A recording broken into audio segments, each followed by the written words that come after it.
Hello friend, स्वागत है आपका अपने यूट्यूब चैनल राय क्लासेस पे। कैसे हैं आप सब लोग? आशा करते हैं आप बहुत अच्छे होंगे।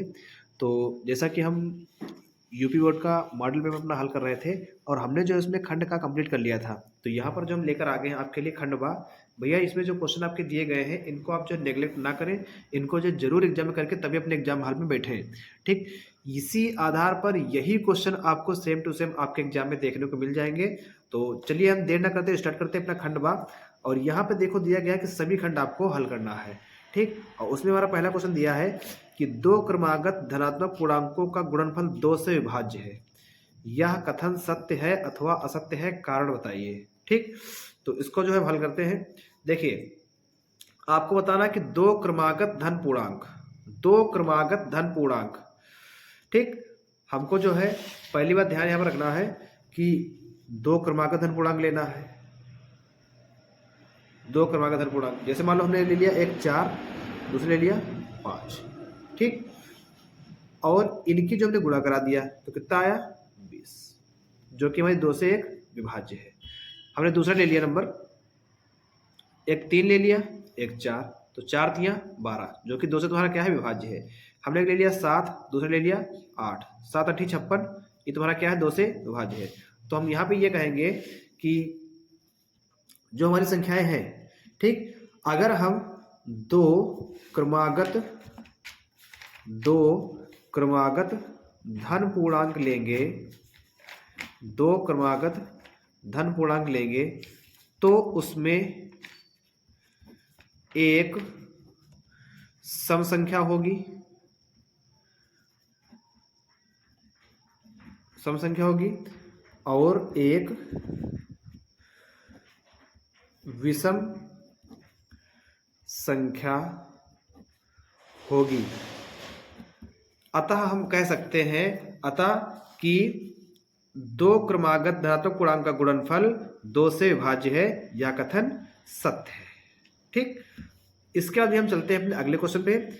खा नंबर हमारा दिया है, यदि कॉट थीटा बराबर 7/8 तो 1 plus sine theta 1 minus sine theta बटे 1 प्लस कॉस थीटा बटे 1 माइनस कॉस थीटा का मान ज्ञात करना है, का मान निकालिए। ठीक, देखते भैया, आसान क्वेश्चन है और इस टाइप के क्वेश्चन जो है हमने आपको अपनी मैथ महाकाल 6 में करवाया है, 5 में, तो वहां पर आप जाके देख लेते हैं। और ये आपका हुआ का, और अब चलते हैं अपने हम खंड खा पे। ठीक, देखिए जो खंड खा आपका दिया है तो इसको हल करना है। खंड खा देखिए लिखा है कि 1 plus sine theta, 1 plus sine theta एक ब्रैकेट में है, और 1 माइनस साइन थीटा एक ब्रैकेट में है, फिर नीचे 1 प्लस कॉस थीटा एक ब्रैकेट में है, और 1 प्लस कॉस थीटा आपका एक ब्रैकेट में है। अगर हम इसको थोड़ा सा हल करेंगे तो देखिए, इसको मान ले हम a, इसको मान ले b, इसको मान ले हम a, इसको मान ले b। ये a है, ये b है, ये a है, ये b है। तो यहाँ पे भैया हमारा क्या हो जाएगा, a plus B into A minus B. और आपको पता है कि a प्लस बी और a माइनस बी हमारा क्या होता है, a square minus B square. तो इसी चीज को हम क्या लिख देंगे, एक एक कम एक, एक का स्क्वायर एक ही रहेगा, और प्लस माइनस माइनस कितना हो जाएगा, साइन स्क्वायर थीटा। नीचे का हो जाएगा ऐसे ही 1 माइनस कॉस स्क्वायर थीटा। आगे देखेंगे कि 1 माइनस साइन स्क्वायर थीटा अब क्या हो जाएगा, कॉस स्क्वायर थीटा, ये फार्मूला होता है। और 1 माइनस कॉस स्क्वायर थीटा क्या हो जाएगा भैया, साइन स्क्वायर थीटा। अब कॉस थीटा बटे साइन थीटा क्या हो जाएगा, कॉट थीटा। स्क्वायर लगा था, हमने स्क्वायर लगा दिया। यहाँ पे आपको क्वेश्चन के स्टार्टिंग में आपको दिया गया है कि ये देखिए कि कॉट थीटा बराबर 7/8, ये आपको दिया है कि कॉट थीटा बराबर 7/8। ठीक, लेकिन यहाँ पे क्या स्क्वायर है, तो हम इधर भी स्क्वायर कर देंगे और अपना इधर भी स्क्वायर कर देंगे, तो क्या हो जाएगा 7 का स्क्वायर 49 और 8 का स्क्वायर 64। इस हिसाब से हमारा क्वेश्चन जो है खंड खा वाला जो है अच्छे से कंप्लीट हो जाएगा। ठीक है, तो ये हमारा हो गया अगला क्वेश्चन। और इसके बाद हम चलते हैं अपने खंड गा पे। खंड गा पे ये देखिए, खंड गा हमारा क्वेश्चन जो है कि एक शंक्वाकार बर्तन जिसका आंतरिक व्यास 10 सेंटीमीटर है, ऊंचाई 24 सेंटीमीटर है। जो शंक्वाकार बर्तन है उसका जो है आंतरिक व्यास 10 सेंटीमीटर है, ऊंचाई कितनी है 24 सेंटीमीटर है, पानी से भरा है पानी को एक बेलनाकार बर्तन जिसका आंतरिक व्यास 20 सेंटीमीटर है में डाला जाता है। ठीक, बेलनाकार पात्र में डाले गए पानी की ऊंचाई आपको निकालना है। ठीक, तो चलिए स्टार्ट करते हैं इस क्वेश्चन को। सबसे पहले देखिए कि आपके पास दिया क्या है भैया। आपके पास दिया है, यहां जो है दिया है कि आपके पास एक बेलन है, एक आपके पास बेलन दिया गया है और एक आपके पास शंकु है। ठीक, एक आपके पास बेलन है और एक आपके पास शंकु है। कह रहे हैं कि एक शंक्वाकार बर्तन जिसका आंतरिक व्यास, शंक्वाकार बर्तन का आंतरिक व्यास मतलब d बराबर हमको दिया है कितना, 10 सेंटीमीटर, तो r बराबर कितना हो जाएगा, 10/2 सेंटीमीटर। ठीक है, तो ये हमारा हो गया r, और इसकी हमको जो है ऊंचाई दी गई है, ऊंचाई कितनी दी गई है, h 24 सेंटीमीटर। ठीक, कह रहे हैं कि सेंटीमीटर है, पानी से भरा है। पानी को एक बेलनाकार बर्तन जिसका आंतरिक व्यास 20 सेंटीमीटर है, बेलनाकार का आंतरिक व्यास कितना है, 20 सेंटीमीटर, तो इसकी जो त्रिज्या कितनी हो जाएगी, 20/2 बराबर 10 सेंटीमीटर में डाला जाता है। बेलनाकार बर्तन में डाले गए पानी की ऊंचाई, आपसे जो है बेलनाकार बर्तन की ऊंचाई पूछ रहे हैं, h का मान आपसे पूछा जा रहा है। यहां पर आप ये ध्यान दें कि जो आपका बर्तन पानी से भरा हुआ है, अगर हम जो है यही पानी अपना बेलनाकार बर्तन में डालेंगे तो इसके जो है आयतन में कोई फर्क नहीं पड़ेगा, क्योंकि जहां पर जितना पानी हमारा यहां होगा उतना पानी हमारा यहां हो जाएगा। तो हमारा दिया है क्वेश्चन के हिसाब से, प्रश्नानुसार में, कि बेलन का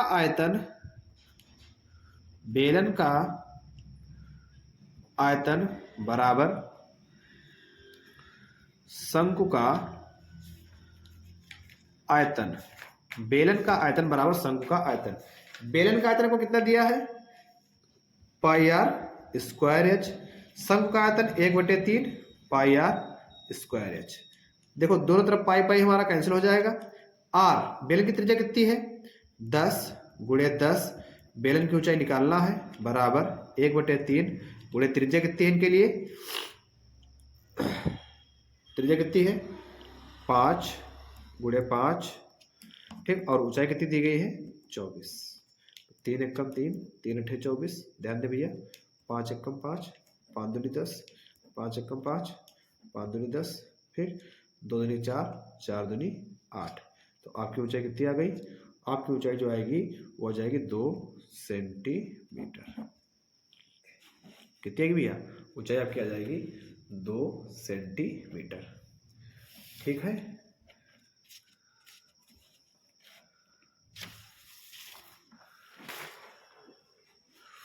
इसके बाद हम चलते हैं अपने अगले क्वेश्चन पे। और जो अगला क्वेश्चन आपका दिया है वो कह रहे हैं कि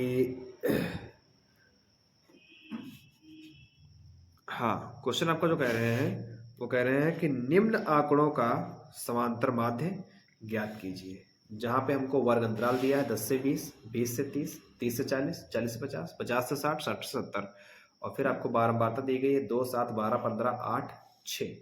ठीक, तो हमको जो है ये क्या करना है, हल करना है। तो देखिए स्टार्ट करते हैं। सबसे पहले आपका एक कॉलम बनेगा काहे का, सबसे पहले आपका एक कॉलम बनेगा वर्ग अंतराल का। काहे का बनेगा भैया, वर्ग अंतराल। और जो वर्ग अंतराल आपको दिया है कहाँ से दिया है, 10 से 20, फिर 20 से 30, फिर 30 से 40, फिर इसके बाद 40 से 50, फिर 50 से 60, फिर 60 से 70, ये दी गई है। ठीक, इसके बाद बारंबारता हमारी दी गई है, जो बारंबारता, ठीक, बारंबारता कितनी दी गई है, 2, 7, 12, 15, ठीक, 8, 6। तो यहाँ पे हमारा तरीका क्या होगा, आपको देखो तीनों विधियाँ बताई गई, प्रत्यक्ष विधि बताई गई आपको जो है कल्पित विधि बताई गई, आपको पग विचलन विधि बताई गई है। ठीक, तो यहाँ पर प्रत्यक्ष विधि से हल करते हैं। अगला कॉलम हमारा जो बनेगा वो मध्यमान का बन जाएगा, मध्यमान का। तो यहाँ पर इसको मान लेते हैं f, और इसको मान लेते हैं हम x। ठीक, तो देखिए 10 और 20 का मध्यमान कितना है, मतलब आधा कितना होगा, 10 20 का आधा 15। कैसे निकालेंगे, 10 और 20 को जोड़ देंगे हो जाएगा 30, 30 का आधा 15, 30 20 50, 50 का आधा 25। ऐसे देखे बढ़ाते चले जाएंगे, 10 15 25 35 45 55 65। ठीक, अब यहाँ पर हमारा अगला कॉलम बनेगा, वो बनेगा f गुणे x का। तो 15 दूनी 30, 25 सत्ते 175। ठीक, 35 की गुणा करेंगे 12 से, तो 35 धाम देखो होता है 350, और 350 35 70 जोड़ देंगे तो 420 हो जाएगा। 350 70 420। ठीक, यहाँ देखिए 15 25 75 के 5 हासिल लगे 7, 15 चौको 60 7 67। फिर 8 पंजे 40 का 0 हासिल लगे 4, 8 पंजे 40 4 44। फिर 6 पंजे 30 का 0 हासिल लगे 3, 6 36 3 39। इसको जोड़ देंगे। ठीक, 5 5 10 का 0 हासिल लगा 1। ठीक, 3 1 4 7 11 2 13 7 20 4 24 9 33 के 3 हासिल लगे 3, 3 1 4 4 8 6 14 4 18 3 21, 21 और 30। ये काहे का मान है भैया, एफ एक्स का मान है, क्योंकि सारे एफ एक्स का मान है तो यहाँ पर सिग्मा लगा देंगे।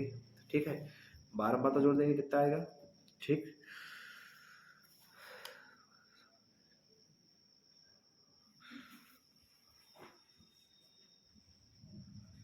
इसके 12 बार तो जोड़ लेते हैं, 7 2 9 12 9 21, 21 15 36, 36 8 44, 44 6 50, 50 हो जाएगा। ठीक, ये काहे का मान है, एफ का मान है, क्योंकि हमारे सारे एफ का मान तो यहाँ पर हम सिग्मा लगा देंगे। ठीक, अब यहाँ से आपका क्या हो जाएगा भैया कि समांतर माध्य बराबर क्या हो जाएगा, सिग्मा एफ एक्स डिवाइड में sigma F. Sigma F x कितना दिया 2130, सिग्मा एफ कितना दिया 50, 0 0 कैंसिल, और 5 से हम 213 को काटेंगे तो कितना हो जाएगा 42.6। आपका जो है करेक्ट आंसर यहाँ पे आ जाएगा। इसके बाद भैया हम चलते हैं देर न करते हुए अपने जो है अगले क्वेश्चन पे। और अगला क्वेश्चन आपका दिया है कि बिंदुओं -4, 6, बिंदुओं -6, 10 और 3, -8 को जोड़ने वाले रेखाखंड को किस अनुपात में विभाजित करता है। ठीक, यहाँ पे देखिए जो हमारा बिंदु दिया -4, 6, ये कैपिटल X और कैपिटल Y का मान हो जाएगा। ये हो जाएगा x1, ये y1, ये x2, ये y2। अनुपात को हम क्या मान लेंगे, k अनुपात 1 मान लेंगे। ठीक, तो यहाँ देखिए भैया हम स्टार्ट करते हैं अपना क्वेश्चन। और सबसे पहले हम लिख देते हैं कि माना k अनुपात 1 में विभाजित करेगा।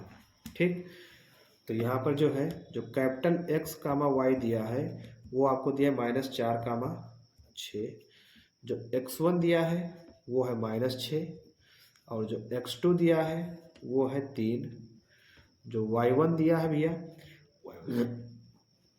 10 दिया है, और y2 जो दिया है -8 दिया है। तो यहाँ पर जो है भैया आपका फार्मूला होता है कैपिटल X बराबर m1x2 प्लस m2x1 डिवाइड में आपका आ जाएगा m1 प्लस m2। ठीक, तो कैपिटल X आपका कितना हो जाएगा, कैपिटल X आपको दिया -4 बराबर m1 कितना है, m1 यहाँ पर जो m1 अनुपात m2 है वो आपका है k/1। ठीक, तो m1 आपका कितना है k गुणे x2 कितना है तो आप बताएंगे 3 प्लस m2 कितना है, m2 आपका 1 है, गुणे x1 कितना है, x1 आप बताएंगे -6। ठीक है, डिवाइड में m1 प्लस m2 मतलब k+1 हो जाएगा भैया। ठीक, अब देखो -4 की गुणा कैसे करेंगे, तो -4 के माइनस प्लस -4 एकम 4 बराबर 3 के प्लस -6 एकम 6। ठीक, हल कर देंगे इसको। देखिए 3 के हमारा इधर आएगा तो माइनस का हो जाएगा, तो -4 के और -3 के बराबर -6 और माइनस का प्लस उधर जाएगा तो कितना हो जाएगा, प्लस का 4। तो माइनस का 4 के माइनस 7 कितना हो जाएगा, माइनस का 7 के, और माइनस के 6 से 4 घटे कितना, माइनस का 2। तो 2 2 कैंसिल, के कितना आया 2/7, के कितना है 2/7। यहाँ पर अगर हम के का मान रख देंगे 2/7/1, तो 7 हमारे इधर भाग में उधर गुणे हो जाएगा, कितना हो जाएगा 2/7 में हमारा डिवाइड हो जाएगा। ठीक, 2/7 में हमारा डिवाइड हो जाएगा। ठीक है भैया, ये हमारा रहा क्वेश्चन, और इसको जो है आपको सॉल्व करना है। तो यहाँ पर फार्मूला अपना ध्यान रखें, m1 x2 plus m2 x1 बटे m1 प्लस m2 होगा, और x1 का मान हमारा दिया है माइनस का 6, x2 दिया है 3, y1 दिया है 10, y2 दिया है माइनस का 8। ठीक, m1 अनुपात m2 के अनुपात 1 दिया है तो -4, m1 कितना दिया है k गुणे x2 कितना दिया है 3, और प्लस m2 कितना दिया है 1, और x1 कितना दिया है माइनस का 6, k प्लस 1 कितना हो जाएगा। अब इसको जो है हल कर लेंगे तो हमारा 2:7 हमारा करेक्ट आंसर हो जाएगा भैया। ठीक है, तो इसके बाद हम चलते हैं जो हमारा खंड बा में जो हमारे टॉप के 5 क्वेश्चन थे, तो उसका तो हम अगला क्वेश्चन देखेंगे। ठीक है, हमारा क्वेश्चन एक ये दिया है कि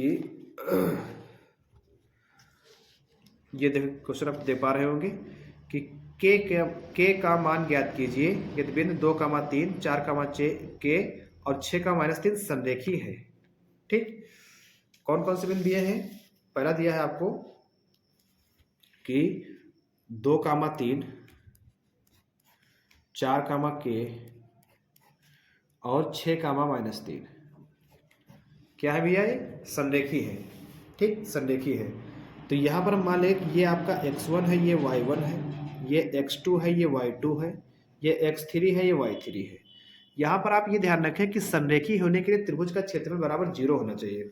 और त्रिभुज का क्षेत्रफल आपका होता क्या है, त्रिभुज का क्षेत्रफल होता है 1/2 x1 y2 minus y3 plus x2 y3 minus y1 plus x3 y1 minus y2। ये क्वेश्चन हमारा दिया है, और इसको जो हमको हल करना है, हमने क्या बताया आपको कि संरेखी होने के लिए त्रिभुज का क्षेत्रफल बराबर 0 होना चाहिए भैया।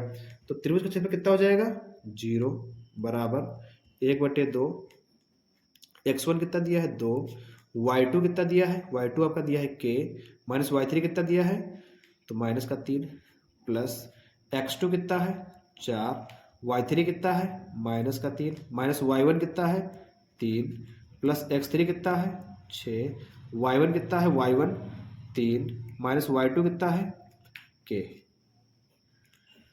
ठीक, इसके बाद हम आगे चलते हैं, 0 बराबर 1/2, यहाँ कितना हो जाएगा k plus 3, k minus minus plus 3 हो जाएगा, तो 2k प्लस 2 3 6। आगे देखिए -3 माइनस कितना हो जाएगा, माइनस का 6, और माइनस के 6 की मल्टीप्लाई 4 से करेंगे कितना है, माइनस का 24, प्लस 6 3 18 माइनस का 6 के। ठीक है, अब इसको हल करते देखिए, इधर तुम्हारा 2 भाग में, इधर जाएगा कहाँ हो जाएगा, गुणे में, तो 0 हो जाएगा, तो यहाँ हमारा हो जाएगा 0। अब देखो यहाँ पर जो है माइनस के 6 के में से प्लस के 2 के जाएंगे तो कितना बचेगा आपका, माइनस का 4 के, और यहाँ कितना होगा 18 6 24, 18 6, ये 18 6 आपका होगा 24, और प्लस के 24 में से माइनस का 24 जाएगा, कितना बचेगा 0। ठीक, माइनस का 4 के इधर ले आओ तो प्लस का 4 के बराबर 0, तो के बराबर कितना आएगा 0/4। तो यहाँ के का मान अगर आपका 0 है, के का मान अगर आपका 0 है तो यहाँ पर दिए गए बिंदु जो है आपस में संरेखी होंगे। ठीक, दिए गए बिंदु आपस में क्या होंगे, संरेखी होंगे। ठीक है, बाकी जो है आप एक बार कैलकुलेशन पे फिर से चेक कर लें, ये x1 y1 है, x2 y2 है, x3 y3 है। त्रिभुज के क्षेत्रफल का आपका सूत्र दिया गया है। ठीक, 1/2 x1 y2 minus y3 plus x2 y3 minus y1 plus x3 y1 minus y2, 1/2 x1 कितना है 2 और y2 माइनस y3 आपको कितना दिया k माइनस y3 कितना माइनस का 3 प्लस x2 कितना है 4। ठीक, y3 कितना है -3 माइनस y1 कितना है 3, ठीक, प्लस x3 कितना है 6, तो y1 कितना आपका 3 माइनस y2 कितना है, ओके, हल करते हैं 0 1/2 2 के प्लस 6 प्लस 3 3 6 माइनस का 24 प्लस 18 माइनस 6 के, यहाँ पर क्या हो जाएगा 18 6 24, ठीक, और प्लस का 24 माइनस का 24 कट जाएगा, 2 के में से 6 के जाए कितना हो जाएगा माइनस का 4 के, ठीक, तो के बराबर कितना आ जाएगा आपका 0। तो इस हिसाब से जो हमारे 1 नंबर क्वेश्चन पूछे गए थे 5, इस हिसाब से जो हमारे 1 नंबर क्वेश्चन पूछे गए थे 5 वो आपके जो कंप्लीट हो गए हैं, और जल्द ही हम आपसे मिलने वाले हैं अगली वीडियो में जो हमारे 2 नंबर के क्वेश्चन होंगे, ठीक, ये क्वेश्चन आपको दिखाई दे रहे हैं, तो अगली वीडियो में अपने जो है ये क्वेश्चन करने वाले हैं, और आप जो है हमारे साथ काफी अच्छे से बने रहें, और जो क्वेश्चन ये आपको हम इस टाइम दे रहे हैं ये आप क्वेश्चन जरूर करके जाएं, क्योंकि इसी आधार पर आपसे क्वेश्चन आगे जो है पूछने वाले हैं, या तो यही क्वेश्चन पूछेंगे या तो इसी आधार पर क्वेश्चन आपसे पूछेंगे, ठीक, तो जल्दी ऐसा करते हैं, मिलेंगे आपसे हम, तब तक के लिए थैंक यू, धन्यवाद।